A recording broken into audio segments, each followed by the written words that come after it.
E aí, gente, a iniciar isso aqui. Essa é a aula 3 do nosso curso sobre Reinforcement Learning. É a última parte do paper do IC Pesvari. E eu vou focar apenas nos pontos centrais, porque é um artigo grande, né? Não vale a pena também falar sobre tudo, na minha opinião. Então, eu vou falar as partes que eu gosto, que é Key Learning. Que é basicamente uma das técnicas assim, mais básicas aí de Reinforcement Learning. Então, para Key Learning, você tem o MDP, processo marcoviano, né? M. Eu só pôr M porque ficou muito feio isso aqui. Dos seus estados do sistema, ações e função de transição, E0, gama. Normalmente coloco um pomo 0,99, tá? Que é a taxa de desconto. E o seu objetivo é estimar Q prime, que é a melhor tabela que maximize a sua função de valor, em que é aquela tabela lá de recompensas positivas e negativas. Você vai mudar suas ações conforme estabelecer uma tabela Q melhor. Você vai fazer ao máximo que as ações do seu agente ao longo do tempo sejam melhores e tenham mais recompensas associadas a ela, ao invés de penalidades. Enfim, Y são os estados futuros, como a gente já viu anteriormente. E a gente tem a equação básica de Key-Learning. A equação de atualização de Q vai ser recompensas mais a taxa de desconto com a maximização, em que eu tenho as ações futuras dentro do conjunto de ações no geral. E isso vai ser associado. Essa taxa de desconto que começa a partir do gama. Aqui é a recompensa, aqui é toda a taxa de desconto, toda a função de recompensas e penalidades na prática, né? Você vai ter ações futuras. O que está acontecendo no seu agente agora. Ações futuras, Prime. Ações que estão acontecendo agora. Eu digo futuras no sentido que elas estão acontecendo agora. Bom, o agente está jogando Doom agora, por exemplo. Menos as ações passadas.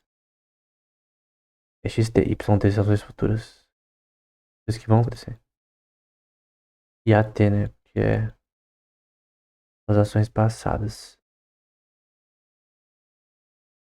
Então, novamente, a mesma ideia. Recompensas, o que está acontecendo e o que aconteceu. E aí você vai ter que a tabela aqui, o cálculo dela no tempo dos estados de ação do sistema, vai ser a própria tabela aqui. Computar as recompensas das ações e estados do sistema. Learning Rate Alpha, o Step Size, ou taxa de treinamento. E a função que a gente viu anteriormente de atualização. Você vai atualizar essa tabela aqui, você vai mudar essa tabela aqui. A tabela aqui, ela é apenas uma tabela que representa as suas ações e recompensas, né? A policy vai melhorar, de fato vai mudar de fato as ações do sistema, né? A policy ela vai realmente mudar as ações conforme os estados do sistema. Ela vai de fato fazer uma mudança, tipo, uma mudança de pensamento. O sistema é ok, eu não tô conseguindo maximizar minha função de valor, eu tenho que melhorar. E sempre se busca a melhora do sistema, ele sempre busca funções de valor melhores, né? Que é V. Então, eu sempre quero que V prime seja maior que V passado. E a tabela aqui também. E na prática, o algoritmo base de Key-Learning você tem aqui estados, ações, recompensas, estados futuros e a tabela Q. E você tem que é um array, né? Uma lista de recompensas e penalidades do sistema. Então 0.5 porque ele conseguiu passar da tela, 0.1 porque ele derrotou o monstro, menos 0.5 porque ele morreu na tela, enfim, etc. Você vai armazenar essa ação, estimar o valor, a função valor futura que é V. Aqui ó, é o DT mais 1, que é o algoritmo de update. E aqui a tabela Q. E retorna a tabela Q. Aqui é Key-Learning no modo mais básico. O autor vai dizer: um dos principais atrativos do Key-Learning é a sua simplicidade e possibilidade de usar uma estratégia de amostragem arbitrária para gerar os dados de treinamento, desde que no limite todos os pares de estado-ação sejam atualizados infinitamente. Então tu tem como gerar dados do próprio sistema. Lembra o self-play, né? Que o sistema joga contra si mesmo. O AlphaGo fazia isso, né? Jogava Go. A DeepMind isso. Se um problema admite estados de pós-decisão, a taxa de aprendizado da função de recompensa imediata pode ser chamada de V, função de valor V de A, um mapeamento de Z, que é o estado latente desse sistema, das features. Já expliquei várias vezes que são features aqui, né? Features. E aqui você vai ter que isso daí vai ser igual a soma estados futuros em relação. Os estados futuros, eles estão em X necessariamente, porque nada mais são do que, tipo, é como se eu falasse que S e S prime estão nos estados globais S. Em que aqui nessa notação que ele usa no artigo, o Y é esse daqui e o S é esse daqui. Estado passados e futuros. Então os estados que eu vou calcular no futuro, eles vão ser computados e armazenados no meu sistema. Eles não são diferentes, né? Estão no mesmo subset. No mesmo set, na verdade, de valores. Em que os features normalmente são denotados como números naturais. E aí você tem Z, que é o estado latente, os features, as características do sistema, φ, na verdade, e Y, vai ser os estados futuros, e a função de valor disso aí, uma função de probabilidade e uma função de valor de Y, os estados futuros que você quer calcular. Então, adicionando esse parâmetro φ, agora você está colocando um espaço característico nessa equação. Então, você tem a mesma função, t mais 1. Agora você tem a maximização.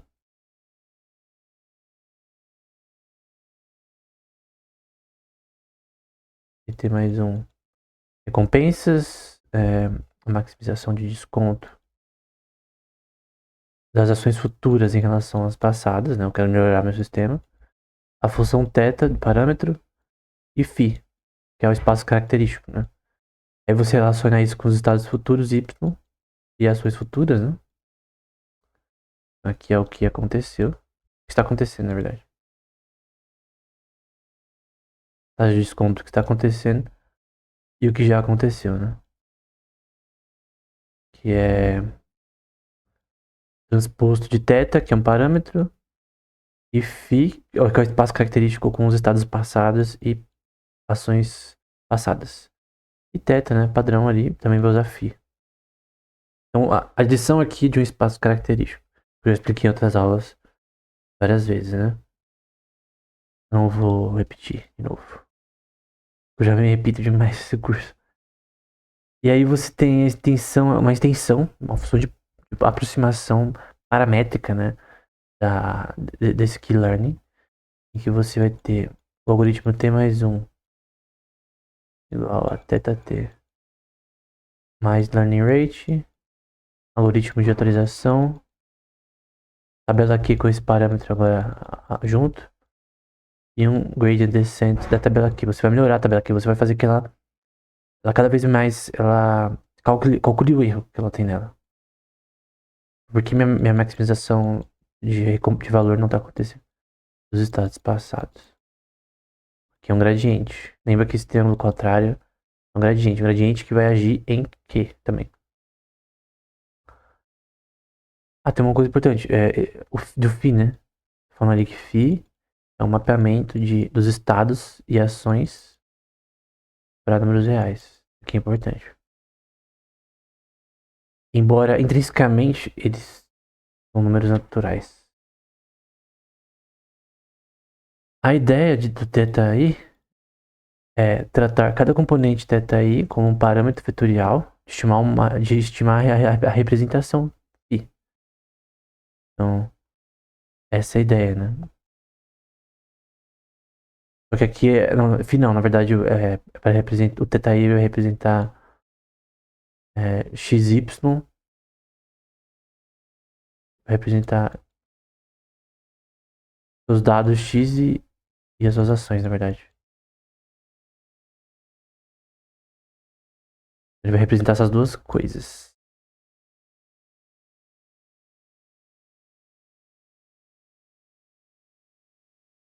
E aí, vamos ver se tem alguma coisa boa pra falar aqui. Isto é, Q de teta, em que teta tá dentro dos números reais, com D dimensões, é escolhido dentro de uma tabela Q que contém os estados do sistema e ações. O que, os estados do sistema representam todas as características de informação dentro do. Sei lá, o sistema está jogando DOM. A informação do sistema, da tela, representada por X. Nesse contexto também pelo espaço característico. E por X, né? Que são os estados do sistema. E as ações estão associadas à recompensa. Isso vai ser igual a θi. Vai ter um. θi vai ser um parâmetro de melhorar esse sistema, né? Com base nesses dados. Então, os estados e ações. Aí ele vai falar uma questão de algoritmo de similaridade. Você vai ter SI, fazer um mapeamento de X dos estados, sistemas e ações, de 0 até infinito. Aí você vai ter uma função exponencial que vai computar isso daí em relação a. Acho que é uma função de. Perdão, na verdade, né? E aí em si, o algoritmo de atualização final vai ter algumas mudanças.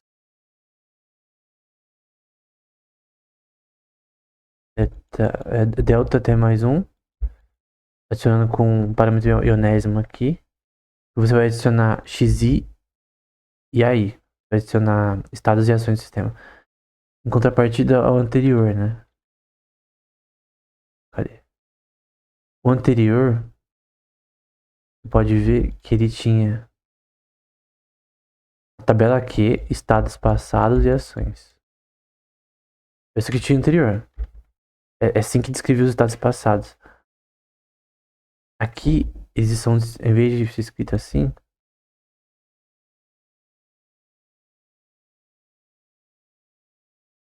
agora eu vou fazer a equação inteira. Compensas, taxa de desconto, maximização. Tabela Q, agora com parâmetro θ, ao longo do tempo. Dados futuros, ações futuras.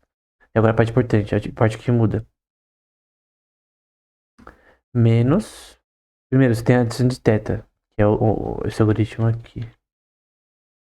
Você tem a adição de θ. Então, ele vai chamar de função aproximadora paramétrica. É um bagulho que vai ajudar no treinamento do sistema. Então, é um parâmetro de aprendizado que ele mesmo tem o seu próprio gradiente. Agora está na tabela Q para ser um parâmetro para calcular erros na própria tabela.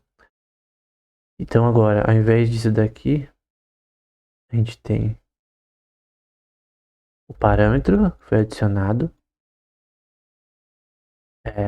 nossos dados, XI, e nossas ações, em que θi representa esses dois.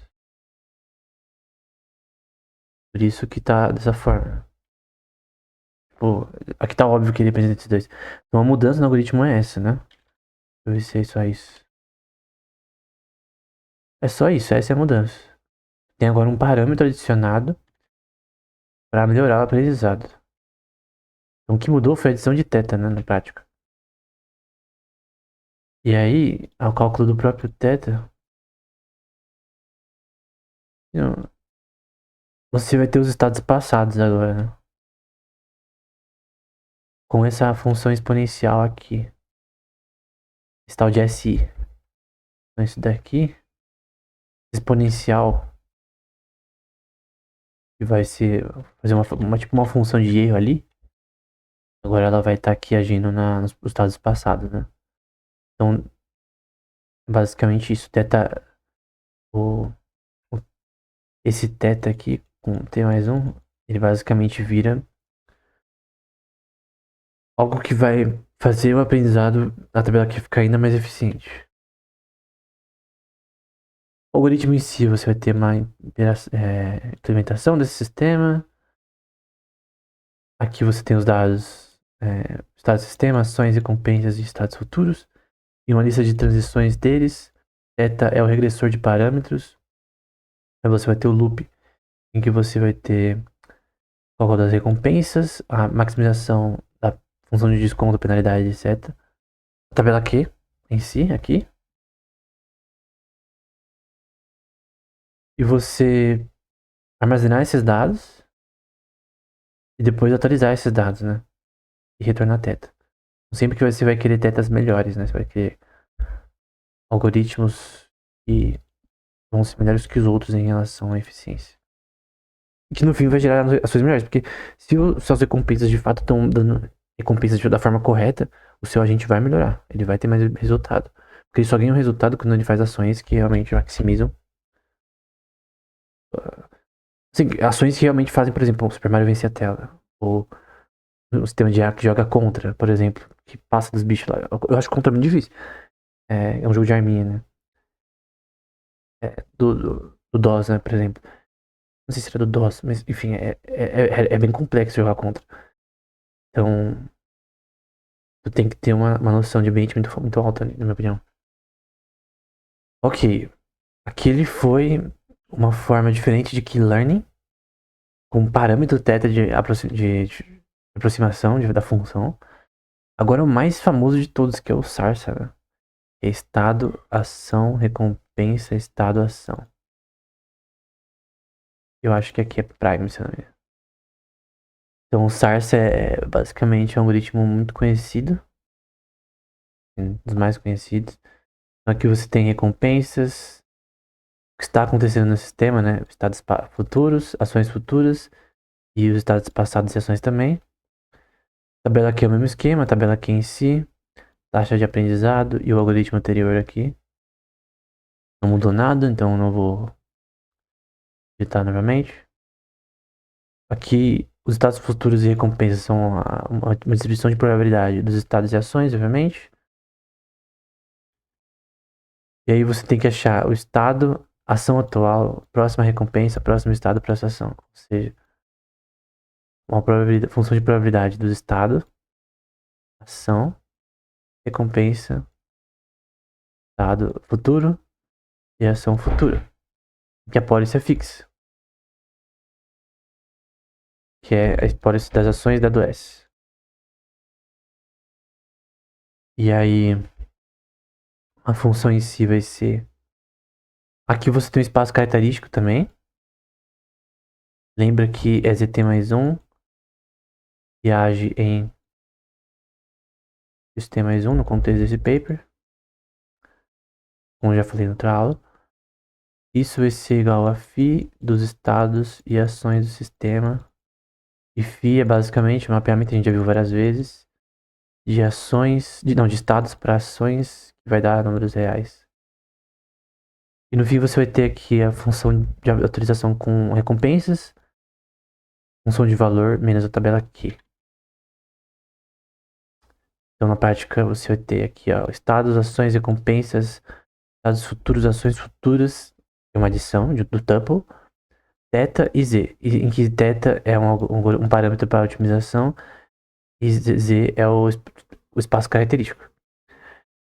E agora z está dentro dos números reais, então você tem aqui delta t mais 1, vê a adição daquela equação básica aí da computar o espaço característico, o próprio delta. Aqui computar o espaço característico em si usando lambda, né? Pode ser lambda igual a 0, igual a 1. Não importa. Nesse contexto. E θ aqui. E no fim você dá o valor de θ e z, que é o seu espaço característico. Só que você vê que a forma das coisas mudou, né? Você tem estado, x, ação, recompensa, estado futuro y, ação futura E dois parâmetros que... Aqui já fechou, né? Porque aqui é a mesma coisa aqui. Estado, ação, recompensa, estado futuro, ação futura. Parça. Com adição de θ e z, que são parâmetros de aprendizado no algoritmo. São definidos aqui da forma que a gente viu. Bem conhecido o Sarsa. Aqui é a policy. Eu não sei se eu escrevo isso aqui. Eu acho que não precisa. Aqui a gente tem... Eu vou escrever porque às vezes fica melhor. Então a gente tem a função de valor ao longo do tempo que vai ser calculada. Vai ser várias funções de valor. N funções de valor que vai ser calculada. Você tem a soma das ações no grupo global de ações. A policy, que vai buscar melhorar as suas ações dentro dos estados. Que vão ser as ações condicionadas a quê?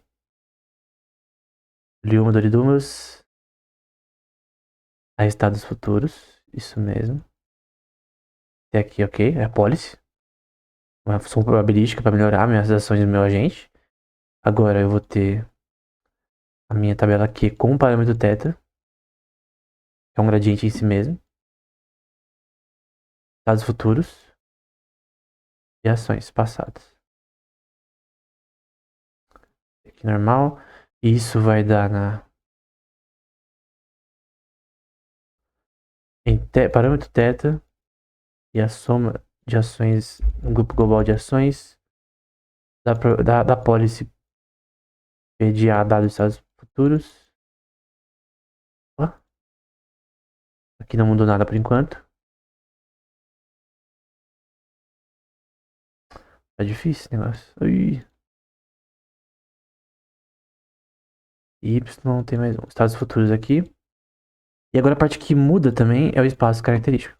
É a adição de espaço característico. Que vai optimizar o entendimento dos estados do sistema e da memória episódica dele. Vai vir outra aula. Vou colocar lá na cabeça também. Então, ok. A policy, tipo, isso daqui, a policy em relação à tabela aqui vai ser igual a policy em relação ao espaço característico. Você pode representar a tabela aqui com o espaço característico φ. Esse é o ponto. Não vou dar prova aqui, mas enfim. Se o espaço de ação é grande e policies, que é π, né? Estocásticos, tem várias estocásticas, gradientes de policies estocásticos são considerados, você vai ter que entender a soma que a gente viu agora há pouco. As ações em A, da policy da probabilidade das ações dado X, dado φ X de A, que é a mesma coisa que a tabela Q, que a gente já viu. A tabela Q, se não me engano, né? A tabela Q com teta. Teta. Teta é tensa, né? Tem teta aqui embaixo. Então, vai dizer que isso provavelmente vai ser impossível, né? Que isso aqui vai ser impossível de computar. Então, como que se resolve essa questão de dizer que ser difícil de computar essa equação aqui? Então, ele vai dizer, uma possibilidade seria pegar várias ações da policy, então um grupo geral de ações.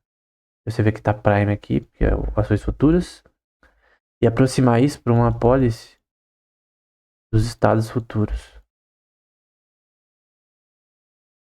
Então, para fazer essa computação ficar mais fácil, né?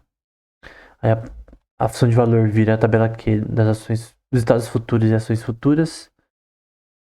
E basicamente é isso. Uma forma alternativa de esperar, que se espera produzir melhores estimativas, é introduzir estados característicos psi. A gente já viu também em outras aulas. E também projeta para números reais. E restringir φ ao que a mesma equação de antes opere, né? A policy das ações dadas do estado do sistema e do espaço característico sendo igual a zero. Então, esse daqui sendo igual a zero.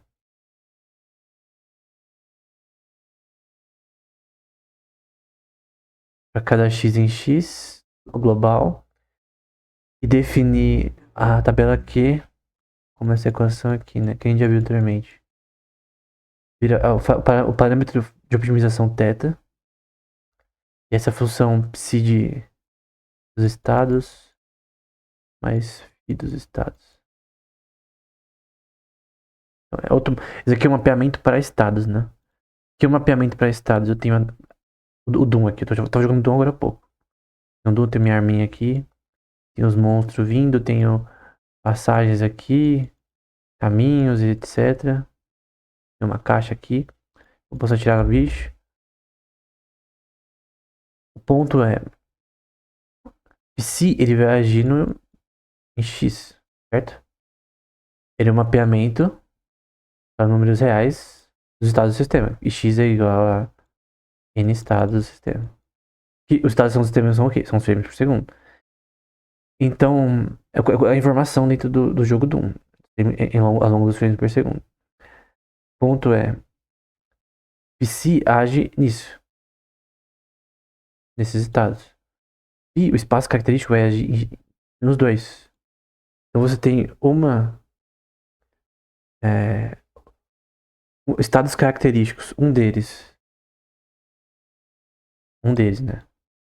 Associado somente aos estados, e um associado aos estados do sistema e ações. Isso pode fazer os dois ao mesmo tempo. Então, isso aqui é um background, isso aqui é foreground. Essas coisas, entende? Computacionalmente falando. E a função vira isso daí, em que você tem um algoritmo de função linear, com a policy P. E aí você tem aqui seus dados, que é estados, ações, recompensas, estados futuros. P é uma policy estocástica, P, né? Você tem a computação do espaço característico, do espaço latente, de G, que eu não lembro se é objetivo aqui. Não, com certeza não é. Acho que é o gerador. É o gerador que a gente viu, GT, né? É uma soma de função de erro, nesse caso é da policy. É uma policy associada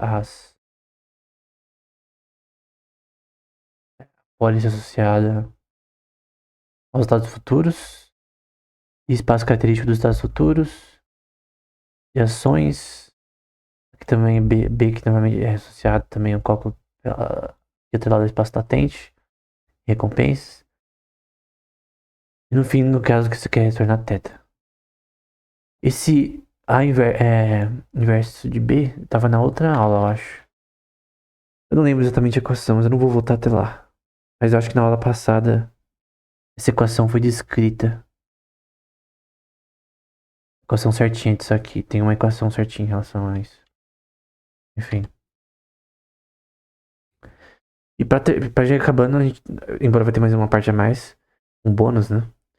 É o teorema do gradiente da pólice, né?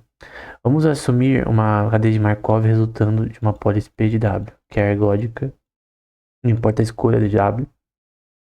E você quer estimar isso daí. Você quer estimar ρ de W. Então vamos supor que psi de W seja um mapeamento dos estados e ações do sistema que mapeiam para números reais em D dimensões. E você tem nesses estados e ações sendo computados aqui.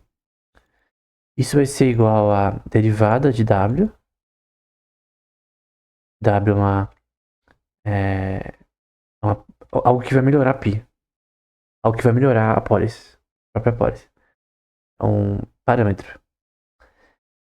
Então você tem a derivada desse parâmetro ao longo do tempo. A mudança dele ao longo do gradiente, né?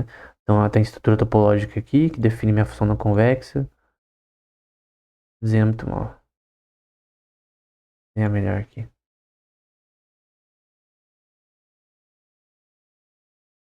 Desenhar de forma 2D. Você tem aqui. Vamos supor que você começa aqui. Aqui é o global máxima.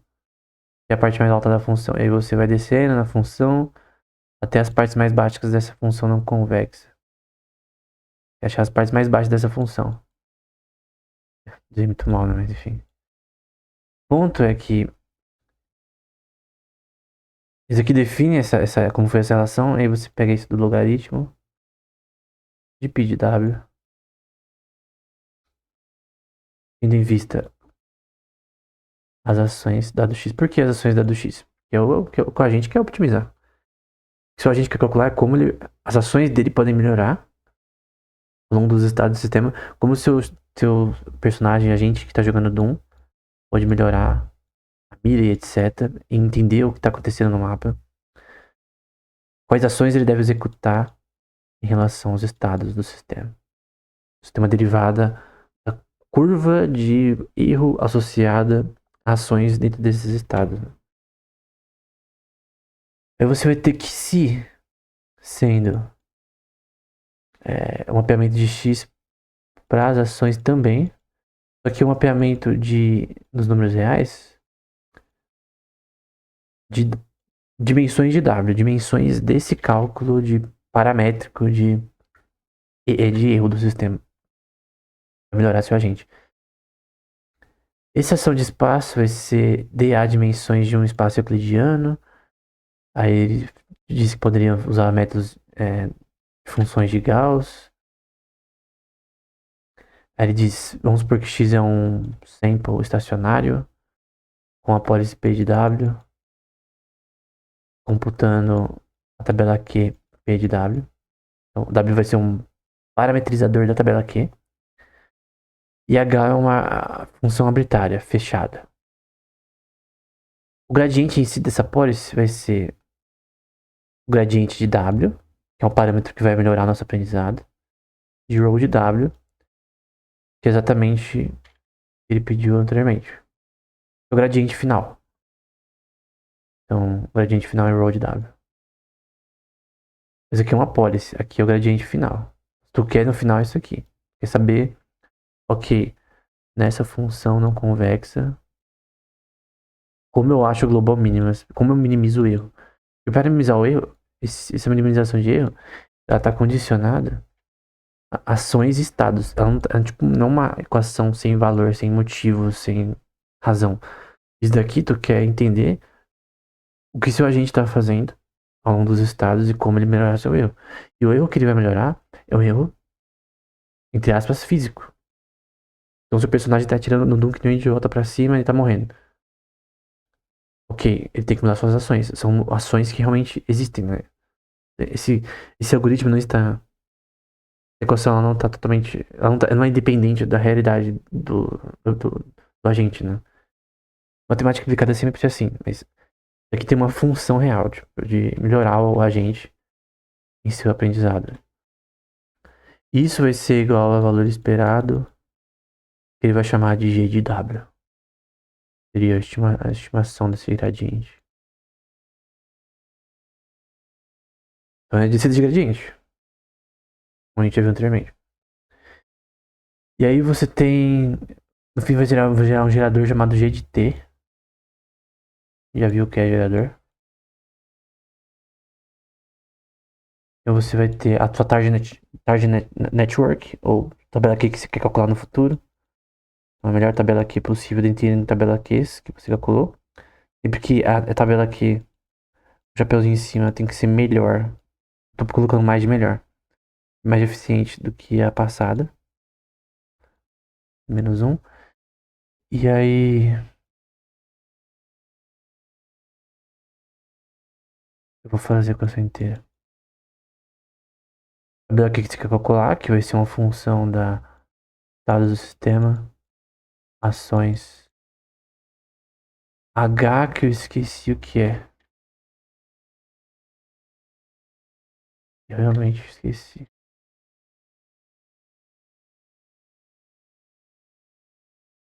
Eu acho que tava no começo.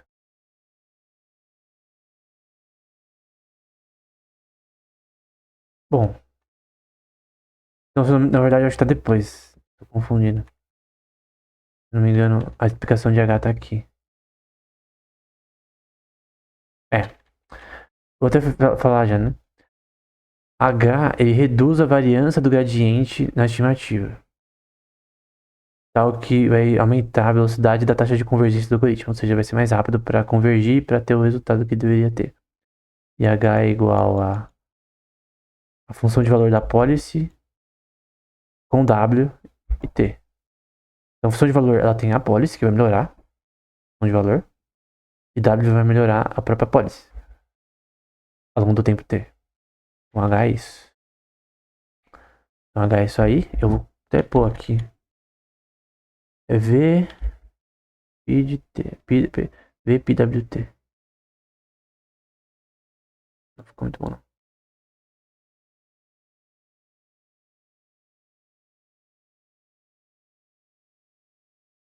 VPWT. E aí, ela vai agir nos estados do sistema,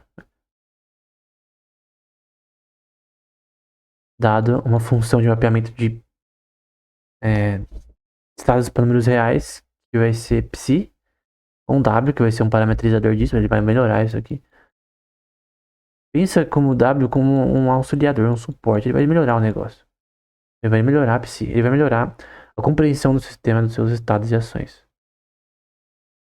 Essa é a ideia. Você tem WT mais um como isso daqui. Você vai ter WT, MC, o gerador e uma vetor, um grupo vetorial aqui de suporte. E no fim o gradiente vai ser o valor esperado da tabela Q futura que a gente quer maximizar e desse psi que era um parametrizador para melhorar o aprendizado dos estados em relação às ações. E no fim a tabela Q de tudo isso. Com essa parametrização. Aqui eu já mostrei. Então isso daqui vai chamar Sarsa mais AC, que é a Actor Critic, né? A3C também tem a ver. Eu já falei de Actor Critic em outros vídeos e outras aulas. Não vou executar com detalhes, mas basicamente é um sistema que vai criticar suas ações. Rodar suas ações. Então você tem o X é o estado atual, W, θ e Z são parametrizadores. E você tem a relação de execução de recompensas a um dos estados do seu sistema que estão rolando ao longo do tempo. Aqui, em relação do que fazer. Então, a policy de W ela vai te dizer, ok, o que você deve fazer nos estados atuais do sistema. O que está acontecendo no seu jogo, no seu sistema. O que você deve fazer. Aqui você tem o clássico SARSA, estados, ações, recompensas, estados futuros, ações futuras e os parâmetros para melhorar isso daí. Cálculo de psi, que vai ser a derivada de W, que é o nosso parametrizador de aprendizado. P de W aqui a gente já viu ultimamente. As ações e estados do sistema. New também, que vai ser uma variável que pega essa policy e implementa o estado característico nela. Então, o que a policy fez é uma coisa, o que o espaço característico phi fez é outra coisa. E você junta os dois para formar uma representação completa do ambiente de aprendizado em si. Computar W, que é o parâmetro mais importante aqui. E no fim você faz um mapeamento de estados futuros com base em X. Estados futuros com base em X.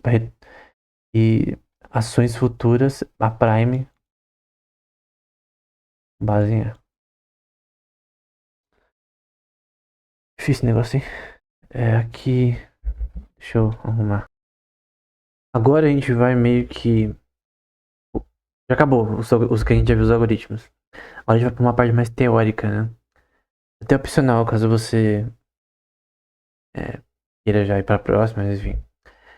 Essa é uma parte teórica sobre processos marcovianos. Eu não vou em detalhes, até porque algumas partes são mais difíceis do que normal pra mim. Mas a gente já viu isso em outra aula. Aquela aula que a gente falou de Banach Space um pouco, a gente falou sobre Hilbert Space. É a mesma linha de raciocínio aqui. Até aquela que a gente viu tem mais coisa. Até porque esse artigo é mais antigo. Mas é a mesma lógica. Então aqui ele vai definir algumas questões, coisas que vão definir um processo marcoviano no geral. Então você tem que, vamos supor que eu tenho um vetor V no espaço de números reais. Então eu posso ter uma função V, um vetor, que age nesse espaço vetorial de números reais.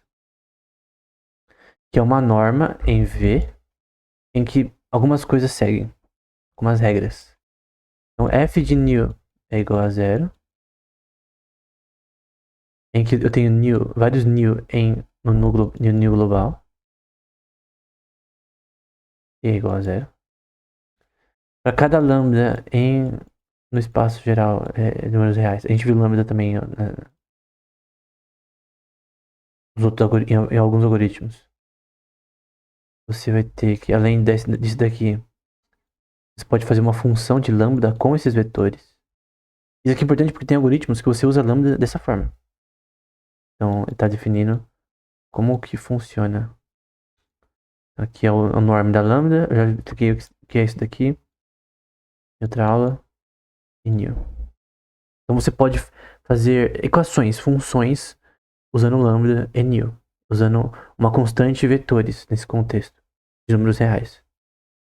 Tu também pode fazer operações aritméticas de inequalidades. Então tu pode fazer, por exemplo, um vetor y mais new. Vou colocar na ordem que ele colocou. Você pode somar vetores também. Y, com dois tipos de vetores, sendo menor ou igual que a função desses dois vetores somados, computados de forma diferente. Né? Na parte de computação você está computando diferente esses dois. Por isso é menor ou igual. Então você pode realizar funções dentro desse contexto de números reais. O que tudo em reinforcement learning é números reais. O próprio output é números reais. O space mapeia para números reais. Tudo é números reais no fim. E aí você tem uma coisa chamada L2 norm ou LP norm. Normalmente L2, mas aqui é LP. Em que você tem uma representação desse vetor nesse espaço normatizado.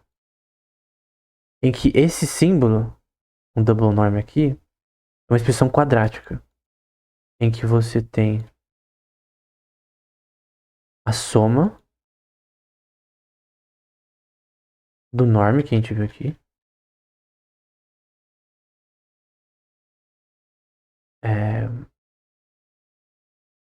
De dimensões. Dimensões? Dimensões. Números reais. Dimensões de números reais. Desse vetor.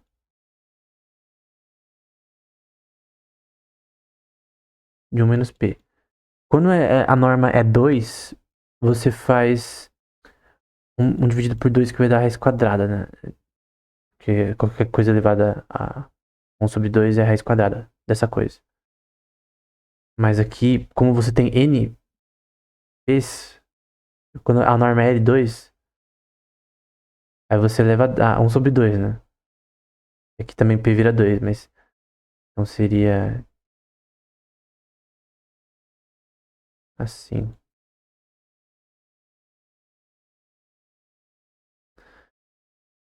Aqui é para P dimensões. Perdão, como posso dizer? Não é dimensões do termo. Em vez de ser L2, você tem vários, um número n de normas, né? Então P igual 0 até n, enfim. Deu pra entender, né? Então P é maior ou igual a 1. Aí você tem a representação da máxima. A gente viu, por exemplo, acho que eu falei que sobre supremo e ínfimo, né? O supremo e o ínfimo, né? Eu falei também sobre lower bounds e upper bound.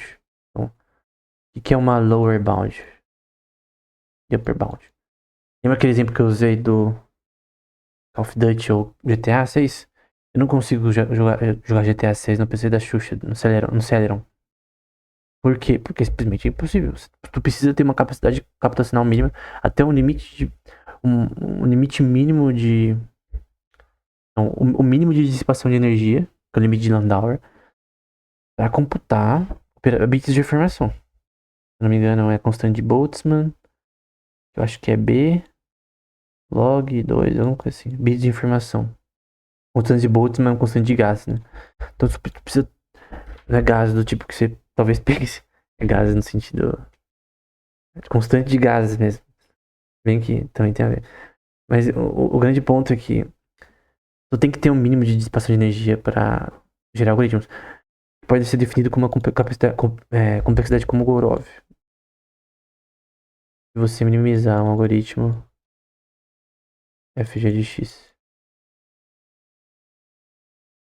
Então, para minimizar um algoritmo, qual é o menor tamanho de código para resolver um problema computacional?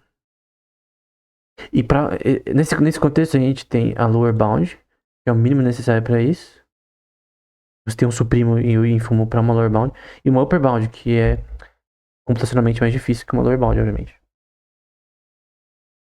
É um espaço de funções computáveis. Tu pode fazer N algoritmos dentro dessas funções computáveis. Aqui é uma definição de um problema. Então, cada tipo de problema matemático vai ter essas relações. Então, vai ter, por exemplo, uma upper bound, ou seja, eu tenho um espaço de funções computáveis que são tratáveis, mas são difíceis, talvez.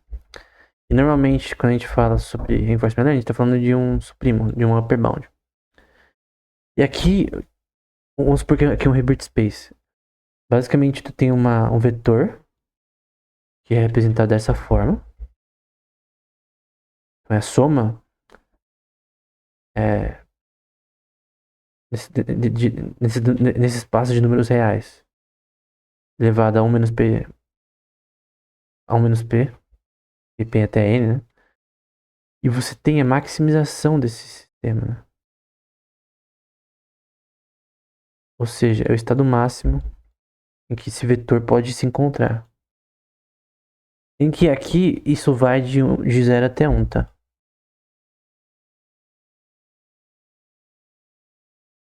Então essa é a ideia.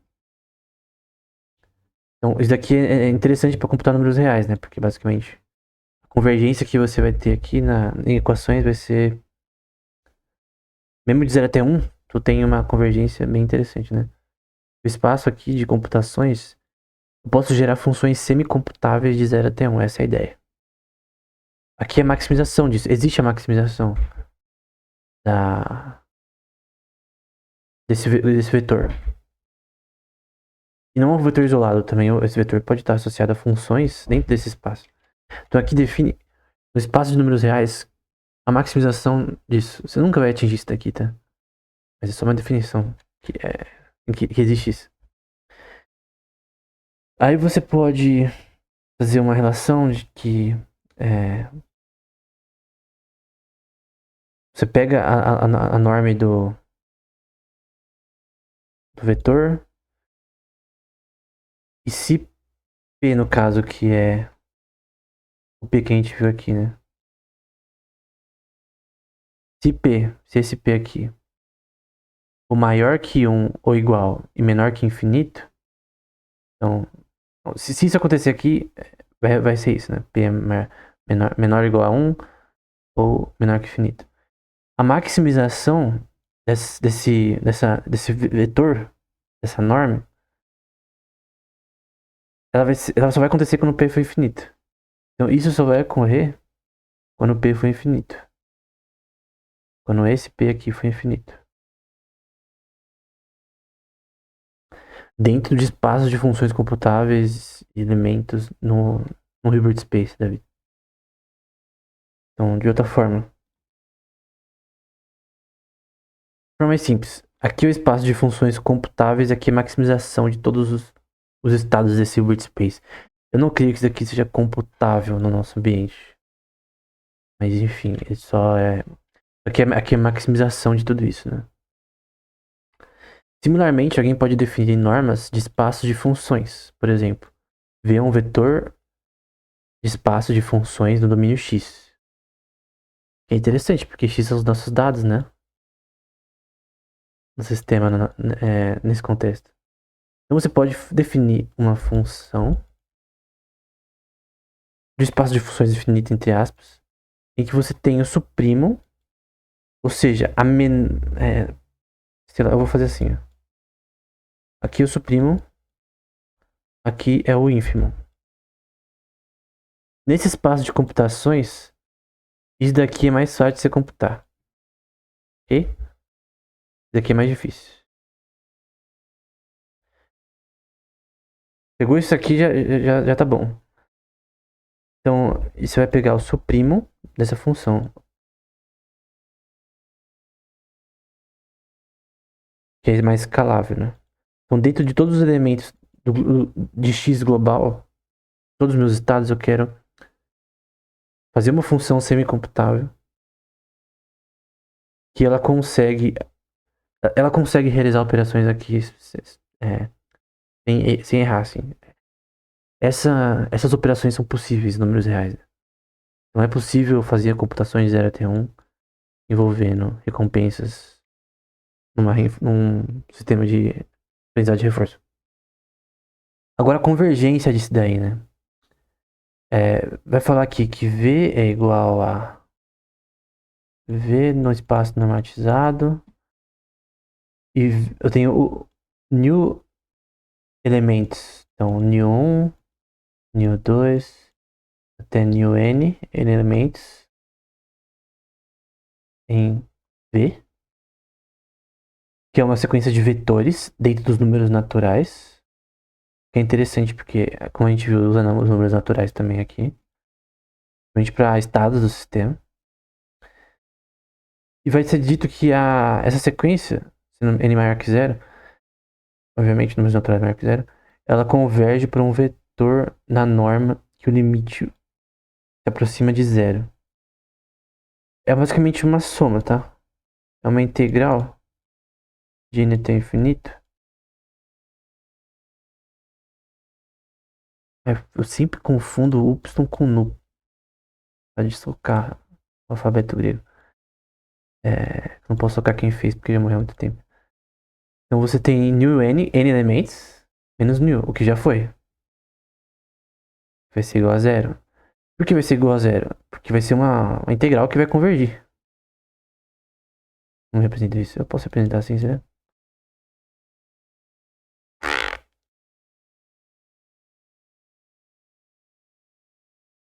Então essa soma vai dar zero, cara. De n até o infinito. Tá aqui n, tá? Porque são números naturais. Sequência de números naturais.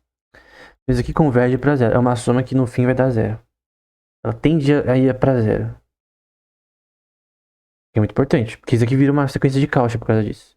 Nós temos uma sequência de números reais. Nós podemos testar se essa sequência tem conhecimento, valor limitado, pode verificar ser uma sequência de Cauchy. Então isso aqui pode ser uma sequência de Cauchy. Dessa função, usando o supremo dessa função. E uma sequência de Cauchy sendo a sequência de vetores normatizados desse espaço vetorial, em que new n é chamado de sequência de Cauchy e o limite de n até o infinito do supremo dessa função, já expliquei o que é, sendo m maior ou igual a n, é a mesma coisa que aqui, ó. A gente fez, até não coloquei tudo, 1000 de n menos new. Então eu tenho new n elementos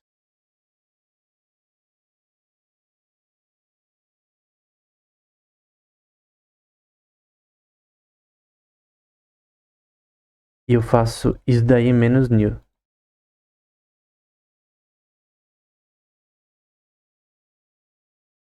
Depende, né?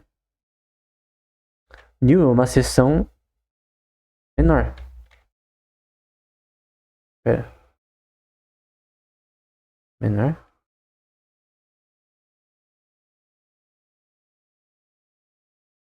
Vamos ver aqui. Nesse caso é o contrário.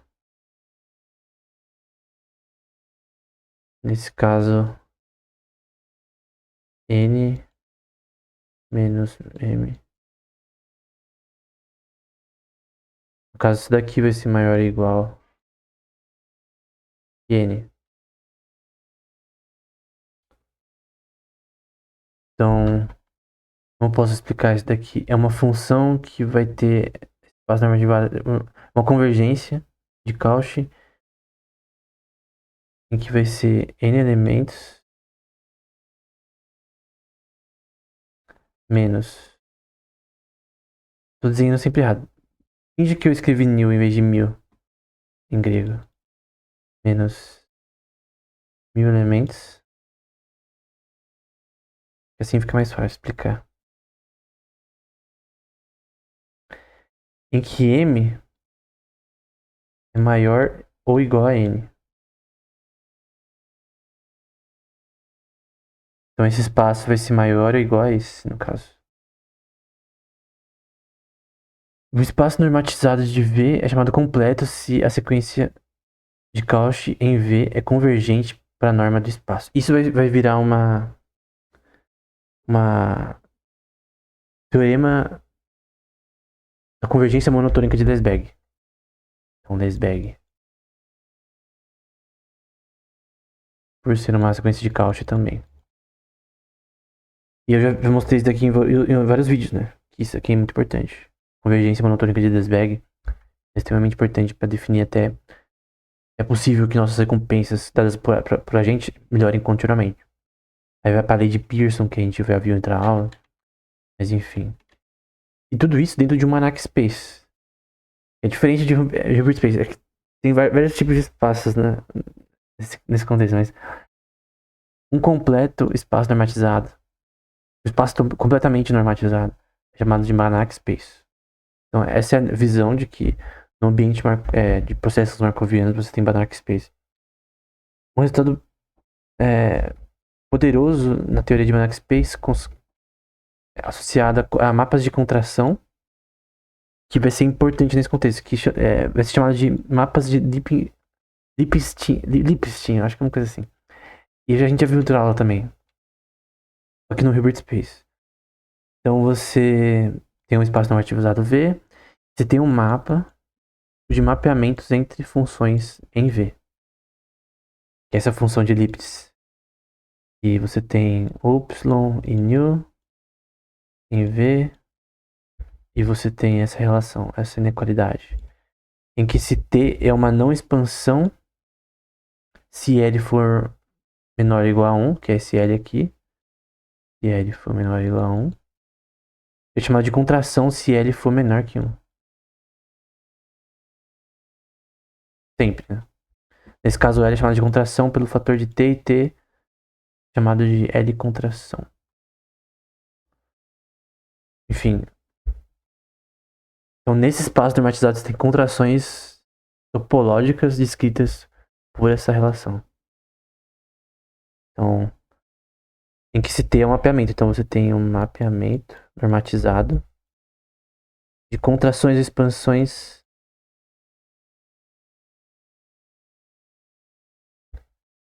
que são menores ou iguais que esses processos normatizados em si. O que é interessante, porque quando a gente viu no começo aqui, basicamente o que tem aqui, né? A gente pode fazer essa parte 3, basicamente isso generaliza para algo maior aqui. Cadê? Generaliza para algo maior, né? Agora é uma coisa mais global, né? Contrações nesse contexto. Se você tem contrações, aqui chegou a parte interessante. Tu pode ter um ponto fixo. E aí o bagulho fica da hora, porque tem mapeamentos de V para V nesse espaço de números reais, no espaço de Banach Space normatizado. Você tem new em V e um ponto fixo T se o mapeamento de new, por exemplo, foi igual a new. Eu fiz errado de novo, né? Eu vou arrumar só dessa vez. New é assim, pronto. Tem a perninha. Então você tem um mapeamento de new que vai ser igual a new. Então tem um ponto fixo aqui. O que significa um ponto fixo? Então aqui eu vou falar já. Esse aqui é um exemplo chamado ponto fixo de Brouwer. Se você não entendeu nada, às vezes a gente entende visualmente as coisas. Ponto fixo é literalmente num sistema topológico um ponto que a gente pode chamar de ponto de equilíbrio. Então você vê, por exemplo, uma convergência nesse ponto fixo de Brouwer pro centro, certo? Se for uma estrutura côncava, tem um centro aqui. Um centro aqui. A parte mais baixa da forma convexa, que seja o global mínima. Nesse caso aqui, você quer achar um ponto de equilíbrio nessa estrutura. Só que em inteligência artificial não é uma estrutura côncava, é uma estrutura não convexa, tá? E aí você tem também o ponto fixo de Kakutani, que vai para o teorema de Nash. É um teorema em economia, né? Que é aplicável para transações de baixa volatilidade, né? Então, não é aplicável para transações maiores. Transações maiores viram um princípio de Pareto, né? Aí tem artigos que eu revi fiz uma resumo no Instagram, que falam sobre isso, né? Provaram isso com experimentos de economia comportamental, que demonstra que o tipo de Nash em transações acontece mais ou menos em transações com menores valores. Você vai vender uma carta de Pokémon que o valor vai de 0 até 50, até 0 até 100. As flutuações de preço no mercado isolado são, mesmo de duas pessoas apenas, são variáveis de uma forma não tão grande. Porém, quando você vai a valores maiores, vira um princípio de Pareto, vira um 20 para 80. Um coloca 4 mil, outro coloca 20 mil. Então você tem relações de princípio de Pareto para valores altos e em coisas que não tem um valor. Não valor alto, coisas que não tem um valor fixo normal. Aí é outra fita. Mas enfim, isso é importante para economia também. O ponto fixo de Kakutani, ele diz: vamos supor que tenha S ser um set não vazio, compacto e convexo. O bagulho é convexo. E no espaço euclidiano R elevado a N. E você tem um mapeamento dado por φ de S a 2 elevado a S. Funções que podem ser refeitas nesse contexto, em que f é um gráfico fechado e f de x, a representação da informação nesse sistema, não é vazia e convexa para todo x em S. Então esse bagulho ele é convexo, tem um shape convexo. Aqui é côncavo convexo, eu nem lembro mais. E φ tem um ponto fixo. Ou seja, φ tem um ponto fixo. Que é mais ou menos a imagem que eu tenho na minha mente de ponto fixo sempre é essa, né? Tem um ponto fixo, tem um ponto de equilíbrio. Esse é o ponto. Aqui é o ponto fixo de Banach, né, no paper. Então tem um ponto fixo num Banach space. Então tem contrações que permitem um ponto fixo.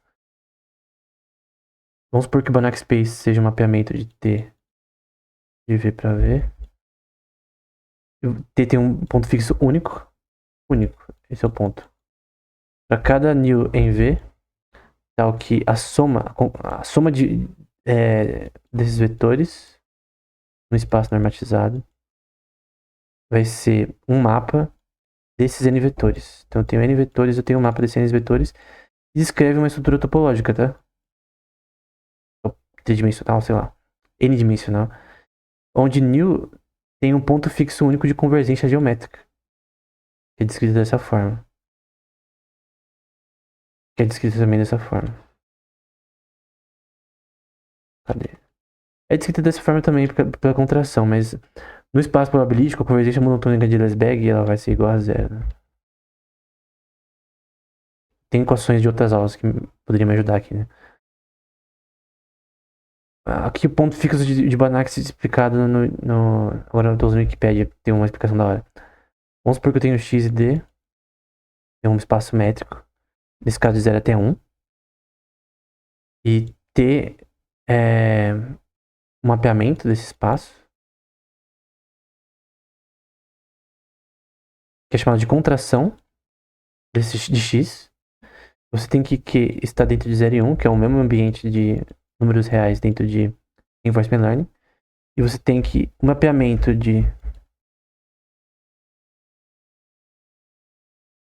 tendo em vista esse sistema de 0 até 1. mapeamento de X, os elementos X e Y, eles vão ser menores. E a, que a associação desse espaço métrico no geral. Ou seja, você tem. Isso aqui descreve que tem uma. Nesse espaço topológico tem uma parte que ela é mais baixa do que todas. Você pode encontrar essa parte mais baixa. Então, numa estrutura, nesse caso, convexa. Não côncava, como eu falei. Então, esse é o ponto, né? Tu tem uma contração. Tu tem um. Contração, literalmente. Tu pega, por exemplo, um negócio assim. Um negócio assim. A contração tem a ver com algo que literalmente muda de shape pra algo assim, né? Então você pode achar mapas de contração para identificar as áreas mais baixas dessa função. Já tá bom já. E aqui é o paper original do Nash sobre o próprio equilíbrio de Nash em si. Ele teve ideia para isso, acho que na doutorada dele. Ele deu o paper, se não me engano, do von Neumann sobre teoria dos jogos, teorema minimax, etc. Ele viu que tinha uma aplicação com o teorema o ponto fixo de Kakutani, né? E cita o ponto fixo de Kakutani. Tu tem em jogos, entre estratégias de pessoas para maximizar sua função de recompensas, de lucro, seja o que for, no caso do jogo pode ser lucro, você tem um equilíbrio. Então você tem, por exemplo, em preços de produtos do mercado, na mesma região você tem um equilíbrio em que produtos parecidos tenham de marcas diferentes, na mesma região, em diferentes mercados, têm preços similares, porque senão a pessoa vai falar, esse mercado é muito caro, eu vou no mercado que tem a mesma coisa com preço menor. Então você tem uma competitividade. Se fosse um monopólio, ele poderia escrever o preço que ele quisesse. Mas como é um mercado competitivo, tu tem um equilíbrio, entre aspas, entre que é criado pela essa competitividade. Não é que a economia é um sistema em equilíbrio, é um sistema em constante desequilíbrio. Só que em transações, tem relações de equilíbrio em certas transações. Em outras, princípio de Pareto, que é uma coisa mais diversa em relação à precificação. Agora, quando você tem muitos elementos nesse sistema, tu tem um ponto fixo, entre aspas, nesse jogo. Entre aspas. Da pessoas com N agentes com N agentes. N agentes com M estratégias. Buscando minimizar suas perdas e maximizar seus lucros. Ele quer ter o mínimo de perda possível e o máximo de lucro possível. E esse é o ponto. Pensa como uma bacia em que você joga bolinhas. Joga as bolinhas ali dentro. Você concorda que todas vão pro centro, pela gravidade? E o centro, se eu pegar de forma 2D, seria mais ou menos assim, né? Eu posso achar bolinhas ao redor daqui. Elas não vão estar todas no mesmo lugar. Dois corpos não ocupam o mesmo espaço de alguma forma. Mas elas vão estar tão próximas. Nessa questão de transações, os preços de N produtos, de N empresas na mesma região, do ponto de vista geográfico, tendem ao equilíbrio. Não é literalmente o equilíbrio. Mas tendem a ser parecidos. Então essa é a lógica. Então, como assim? Tu tem relações de reinforcement learning com economia? De certa forma, sim, porque a gente foi para questões associadas que interpolam temas, né? E o Nash escreveu mais em topologia, ele teve achados até mais interessantes que esse, talvez. Mas o ponto é esse, né? A gente terminou essa parte de algoritmos essenciais. A gente vai para outros temas em outros vídeos.